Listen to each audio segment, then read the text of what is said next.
প্রথম প্রশ্ন, তোমার রবকে? আমরা বলবো আমাদের রব আল্লাহ। দ্বিতীয় প্রশ্ন, ওমা দীনু, তোমার ধর্মের নাম কি? আমরা কি বলবো? তৃতীয় প্রশ্ন, বিশ্বনবীর চেহারা দেখিয়ে বলা হবে আতারিফু হাযার রাজুল, এই লোকটারে চিনো নাকি? আমরা বলবো চিনি, আমাদের প্রাণের নবী, ঠিক কি না?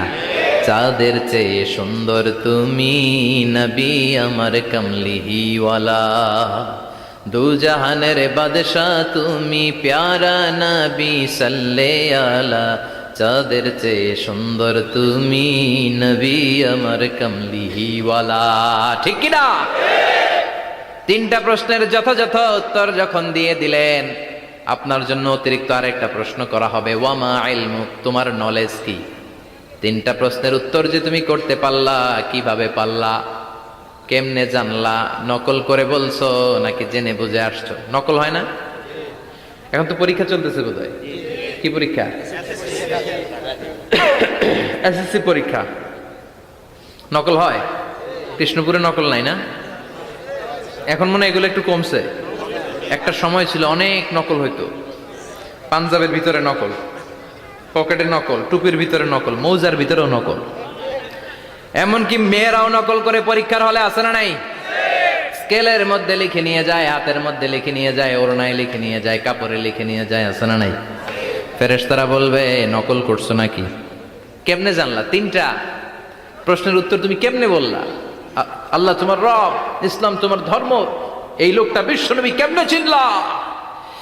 আপনাকে তখন বলতে হবে আমি কোরআন থেকে শিখেছি, আমি হাদিস থেকে শিখেছি, আমি ইসলাম জেনে বুঝে মেনেছি, আমি আন্দাজে কোথাও ঘুরি নাই। চিল্লা এখন ঠিক কিনা? আপনাকে বলতে হবে, এজন্য শিখতে হবে, প্রতিনিয়ত ইসলাম সম্পর্কে জানতে হবে, আখের গোছাতে হবে, জীবনটাকে আলোকিত করতে হবে। চিল্লায় বলেন ঠিক কিনা?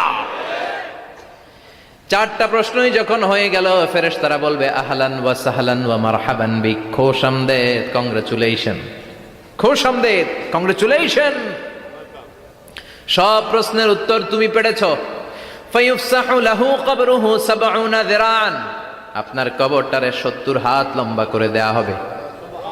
ওয়া ইফতাহু লাহু বাবুন ইলাল জান্নাহ, আপনার কবর থেকে জান্নাতের দিকে দরজা খুলে দেয়া হবে। ওয়া ইউলবাসু মিন লিবাসি আহলিল জান্নাহ, জান্নাতের দুইটা রেশমি কাপড়ের পোশাক এনে আপনারে পরিয়ে দেয়া হবে।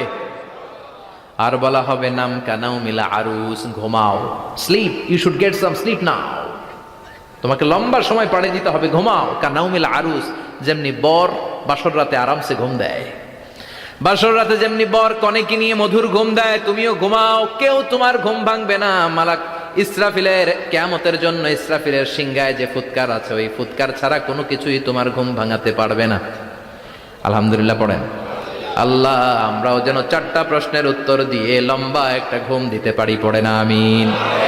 ওয়াম্মাল কাফির ওয়া আহলুশ শিমাল, আর ইসলাম বিরোধী যারা, তাদের সামনে আসবে মালাকান আসওয়াদান আজরাকান, কৃষ্ণ বর্ণের দেহ, নীলাভ বর্ণের দুটো চোখ, গায়ের রং কালো, চোখের রং